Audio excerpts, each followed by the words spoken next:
Bueno, a continuación vamos a empezar a hacer un análisis de lo último que nos está quedando casi, que es un poco hacer el análisis de la química de los elementos de los grupos que van desde el 3 al 12. O sea, serían los grupos que están en los extremos del bloque S y del bloque P.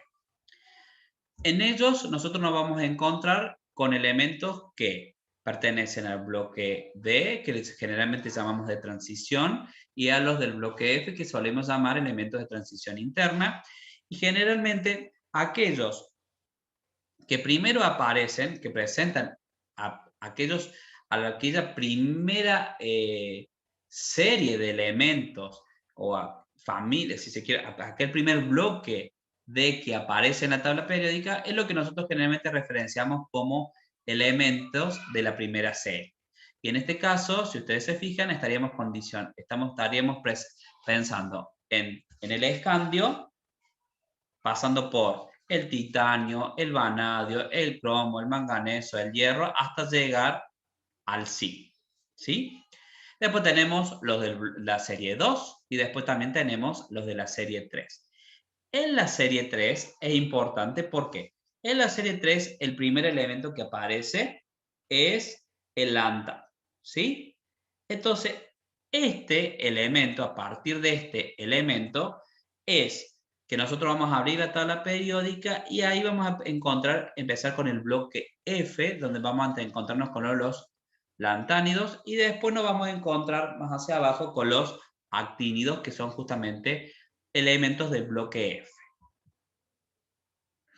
¿Cuál es la característica de este bloque? Bueno, como ustedes pueden referenciar, la presencia o la ocupación formal de orbitales D, o la probabilidad de encontrar orbitales en orbitales D y la probabilidad de encontrar electrones en orbitales E. Los orbitales D, haciendo su análisis en orientación y también en cuenta, digamos, la forma, nosotros podemos encontrarnos con que son 5 orbitales D y en el caso de los orbitales F son 7. Pero muchas veces nosotros estamos hablando de orbital de bloque D y bloque F, pero muchas veces a los del bloque D también se les suele llamar elementos de transición y a los del F les sabemos llamar elementos de transición interna. Pero analizando esta definición, ¿cuándo se considera que un elemento de bloque D es un elemento de transición?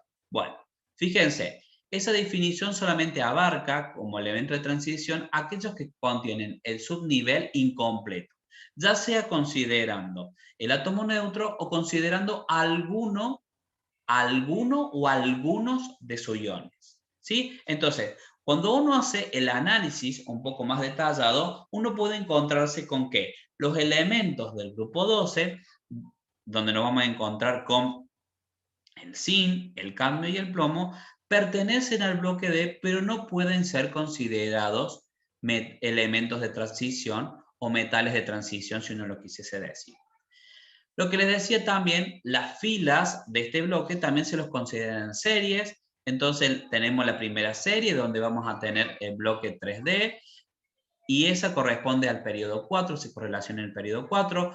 A los que encontramos en el periodo 5 se corresponde con la segunda serie y así sucesivamente. ¿Sí? Bien. Fíjense lo que les comentaba anteriormente. Este bloque D, los elementos están ubicados entre el bloque S, o sea, entre el grupo 2 y el bloque P, que empieza en el grupo 3. Por eso, de alguna manera, nos encontramos en esa situación. ¿Sí? Y de alguna manera tienen ocupados en su nivel fundamental, en su estado, tienen ocupados en su estado fundamental, o sea, cuando no están excitados, los niveles 3D, 4D o D5. ¿Estamos? ¿Qué pasa con el bloque F? Bueno, lo que les comentaba anteriormente, en el bloque F son elementos que están situados después del lantano y del actino. Por eso el nombre de lantánidos y por eso el nombre de actínidos. Y de alguna manera una característica que tienen, o la característica que tienen, es que están ocupando, los electrones ahora están ocupando los niveles 4F o 5F. Bien, nosotros lo que vamos a hacer es un pequeño análisis, o algún análisis un poco más interesante, de los elementos del bloque D, pero de la serie 1. Nosotros nos vamos a abocar un poquito más a analizar estos elementos, o sea que son desde el escandio hasta el zinc. Una característica que tienen todos, digamos, una característica que tienen todos, ¿sí? Sacando el zinc, es que tanto átomos neutros como iones, y eso es importante que remarquen, ¿sí? Tienen sus niveles energéticos de incompletos. Fíjense que tanto el escandio como el titanio, el vanadio, el cromo, todos esos es incompleto, incompleto, incompleto, hasta llegar, si se quiere decir, el cobre. En el caso del cobre lo tiene completo, pero en el caso del cobre más 1 vas a ir teniéndolo completo, pero en el caso del cobre más 2 es 3 de 9, entonces eso también le vale la consideración de que es un metal, que es un elemento de transición. No así el zinc, ¿por qué? Porque el zinc generalmente su número de oxidación clásico es más 2, entonces va a perder estos 2 electrones del 4s y su configuración va a ser 3d10 siempre, entonces no se lo puede considerar un elemento de transición, pero sí se lo considerará un elemento del bloque D. ¿Cuáles son las características que tenemos generales de estos elementos? Y siempre de alguna manera apuntando principalmente a la serie 1. Trataremos de hacer un análisis un poco más integrador, pero pensando justamente en eso, ¿sí? Bueno, todos son metales típicos y dentro de estos metales las características principales, sacando el mercurio, que es un líquido, son todos sólidos, todos son dúctiles, todos van a ser maleables. La mayoría de ellos van a presentar densidades, temperatura de fusión, ebullición, que son elevadas y eso nos da idea de que presentan una estructura compacta, a excepcionalidad de, si se quiere decir, el zinc, el cadmio y el mercurio, que tienen los orbitales D completo. En el caso de que tengan los orbitales D completo, es lógico pensar de alguna manera que la estructuración no va a regir, no va a tener estas características, ¿sí? Porque de alguna manera tenemos mucha cantidad de electrones y eso hace de que la estructuración empiece a cambiar. Obviamente que como metales van a ser buenos conductores del calor y de la electricidad, y ustedes deben saber que uno que sobresale, principalmente porque se utiliza en todo lo que es la parte del tendido o de cables de electricidad que uno tenga en la casa o que vaya a referencia al que se utiliza, es el cobre, ¿sí? Y también acompañando el cobre nos vamos a encontrar con la plata y con el oro. Obviamente que por una cuestión de abundancia, el cobre es el que se utiliza como sistema de conducción por excelencia de la electricidad. ¿Por qué? Porque si fuesen de plata y cobre, el costo es muy marcado, si se quiere decir, para que sean el tendido eléctrico sean de plata o de cobre. La mayoría de ellos tienen un brillo plateado, ¿sí? Excepto, que ya lo conocen, el cobre y el oro, que tienen un color más naranja, más amarillento, y generalmente se dice que tienen un color cobrizo. Todos tienen tendencia a generar aleaciones, o muchos se presentan en aleaciones, y en estas aleaciones lo que tratan de hacer es mejorar algunas de las propiedades que presentan, por ejemplo el bronce, por ejemplo el latón, para tener alguna referencia. La mayoría son activos, termodinámicamente hablando, pero sus cinéticas son muy lentas, entonces muchos de ellos se pueden considerar inertes, pero bueno, tengan en cuenta que no es que sean inertes, sino que de alguna manera las cinéticas son lentas.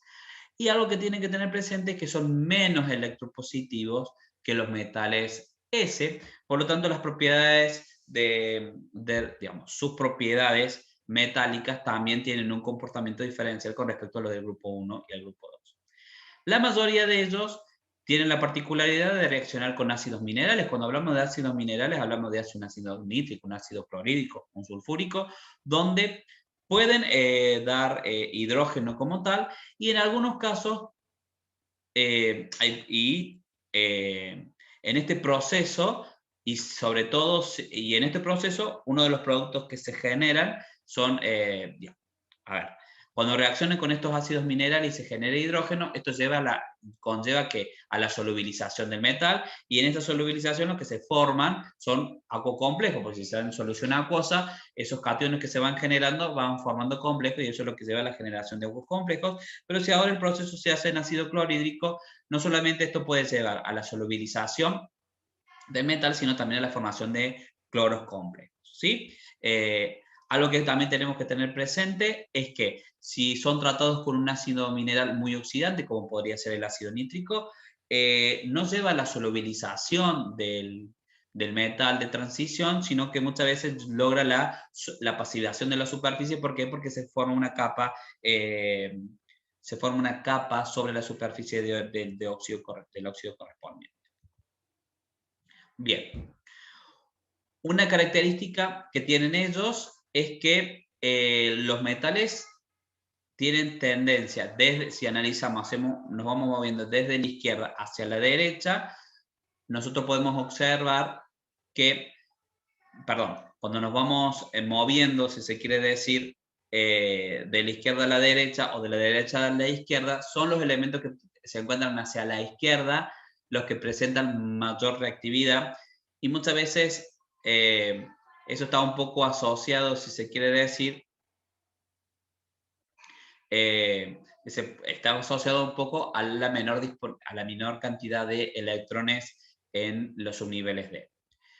También tenemos que analizar que, debido a que tiene una baja electronegatividad por este comportamiento metálico, se favorece la formación de cationes, que es lógico pensar, ¿sí? Y en aquellos elementos que pueden presentar distintos números de oxidación, aquellos que presenten el menor número de oxidación van a ser los que presenten las interacciones de tipo iónicas. Y recuerden después que a medida que vamos aumentando la carga del anión, la carga formal en algunos casos, ¿sí?, van a tener una mayor densidad de carga, y eso favorece la covalencia del enlace o que tengan un comportamiento intermedio. Entonces, vamos a encontrarnos con especies, por ejemplo, que tienen un comportamiento eminentemente iónico, otros donde se forman enlaces de tipo covalente, y hay algunos que pueden llegar a tener un cierto grado de covalencia que determinan, por ejemplo, que una determinada familia del compuesto, por ejemplo, de óxidos, unos sean iónicos básicos, otros sean covalentes ácidos, y que otros tengan un comportamiento netamente anfotérico. Algo que tienen que destacar y que tienen que subrayar, que ya lo hemos visto, que la disponibilidad de orbitales D es lo que favorece la formación de compuestos de coordinación, digamos, de complejos de coordinación, y eso lleva a la generación de compuestos de coordinación, y eso hace que sea tan rica la química de los complejos con los o que casi todo el análisis de la formación de iones complejos está basado, si se quiere decir, en el análisis de elementos del bloque D. Lo que les decía recién, tiene una gama muy exquisita de estados de oxidación. Fíjense que si uno empieza a analizar los del bloque 2, del bloque D, pero de la primera serie, el estado de oxidación 2, si ustedes quieren, es el que presenta la mayor estabilidad de la serie, ¿sí? La estabilidad del máximo estado de oxidación aumenta al bajar en un determinado grupo, ¿sí? Y el estado de oxidación más 1 solo es posible, si se quiere decir, para los elementos del grupo 11. Fíjense que hay una particularidad también, es que ¿cuáles son los que van a presentar los números de oxidaciones más altos? Sí, bueno, son aquellos que tengan mayor posibilidad de formar óxidos y fluoruros. ¿Por qué? Porque justamente estos compuestos con números de oxidaciones altos se estabilizan con óxidos o con fluoruros, como les estaba comentando. Si uno hace un análisis de los estados de oxidación, que por ahí es mucho más visible poder captar la información con respecto a la estabilidad de cada uno de ellos, Fíjense que de alguna manera, en todos los casos, si se quiere decir, uno puede predecir de que el número de oxidación más estable no siempre es el estado elemental, ¿sí? Si ustedes se fijan, en la mayoría de los casos, aquellos que presentan menos energía, generalmente hay otros elementos con distinto número de oxidación, o sea, del elemental que es mucho más estable, ¿sí? Lo que uno sí puede hacer un análisis de todos ellos, el que presenta mayor estabilidad, de alguna manera, el que presenta estabilidad en estado de oxidación cero va a ser si se quiere decir, el cobre, el que se destaca con respecto a todos los otros. Y también en el cobre es el que presenta el número de oxidación más 1, que es lo que les decía anteriormente, que son los que se corresponden con el grupo, con el grupo 11. Bueno, esto de que pierda un solo electrón, que sea el más 1, bueno, da también una idea de cómo es la configuración. Fíjense, el tipo de configuración que nosotros tenemos es que ese número de oxidación se da cuando tenemos un solo electrón en el subnivel S. Bien, también tenemos la posibilidad de ver algún tipo de dismutaciones.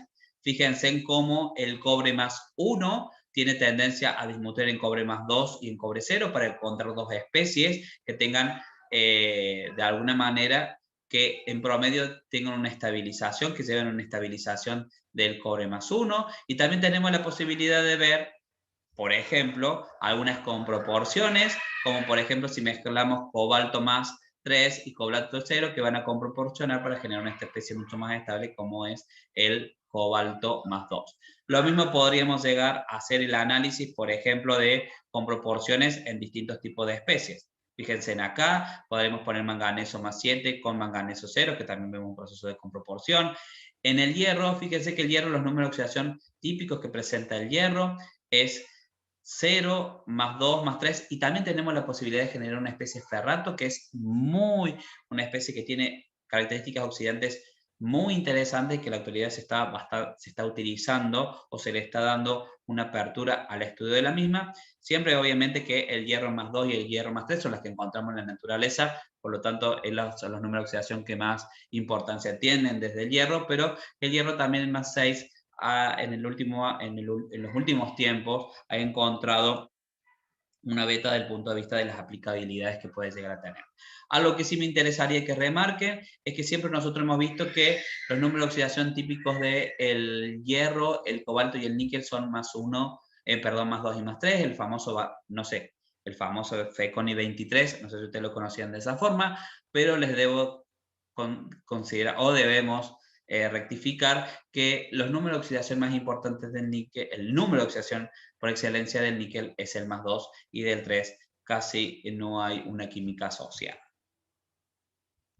Bien, características que tenemos que destacar de los elementos del bloque D. Bueno, la mayor, digamos, debido a la presencia de electrones desapareados, la mayoría de los compuestos de estos metales de transición son paramagnéticos, por lo tanto, es muy importante las propiedades magnéticas que los mismos presentan, ¿sí? Entonces, es una de las propiedades de distinguir. Otro se debe a la disponibilidad de orbitales D que los llevan a que sean utilizados digamos que su química está muy asociada al análisis de la formación de iones complejos, y también algo que analizamos anteriormente es que muchos de ellos en su estado elemental se utilizan como catalizadores de reacciones tanto inorgánicas como orgánicas. Un ejemplo, por ejemplo, valga la redundancia, es el hierro como catalizador en la síntesis del ciclo de Haber, que lleva a la generación de amoníaco. El platino, por ejemplo, que es catalizador en las reacciones orgánicas de hidrogenación. También tenemos el níquel, si se quiere decir que es un electrocatalizador en las celdas de combustión, y algunos compuestos como por ejemplo el pentóxido de divanadio, que es un catalizador que es el catalizador que se utiliza para la producción de ácido sulfúrico. Bien, otras características que tenemos que tener presente es el análisis del radiocovalente. Algo que uno tiene que tener presente es que este radio covalente, uno lo que puede ver es que hay una disminución, como uno esperaría, pero después, si ustedes se fijan, hay un leve aumento, y este leve aumento, digamos, uno ve un leve aumento hacia el final de la serie, y eso principalmente se debe a la repulsión interelectrónica. Empieza a haber mayor cantidad de electrones, principalmente en el subnivel D, y eso hace justamente que haya una expansión de la nube electrónica y lleve, si se quiere decir, a un aumento en el mismo. Algo que es bastante interesante, que ustedes tienen que tener presente, es que cuando pasamos cuando nosotros pasamos de alguna manera del periodo 5 al periodo 6, si se quiere decir, de la segunda a la tercera serie de los metales de transición, uno lo que puede ver es que casi los radios atómicos no cambian.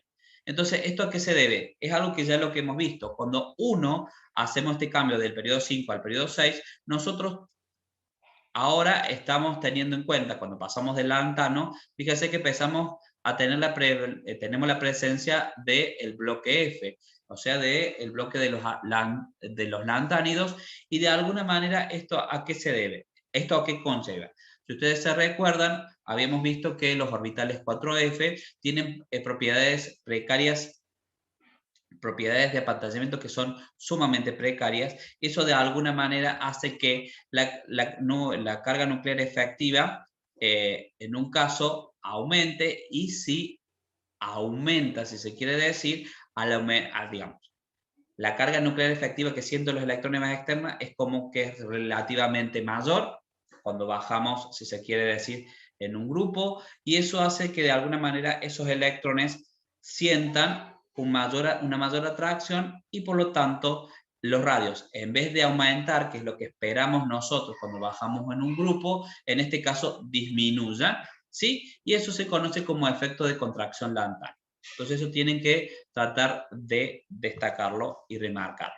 Efecto de contracción lantánida. Por lo tanto, si uno se fija, es más, si uno compara por ahí el radio de la plata y del oro, se van a dar cuenta que es indistinguible. Casi los valores son exactamente iguales.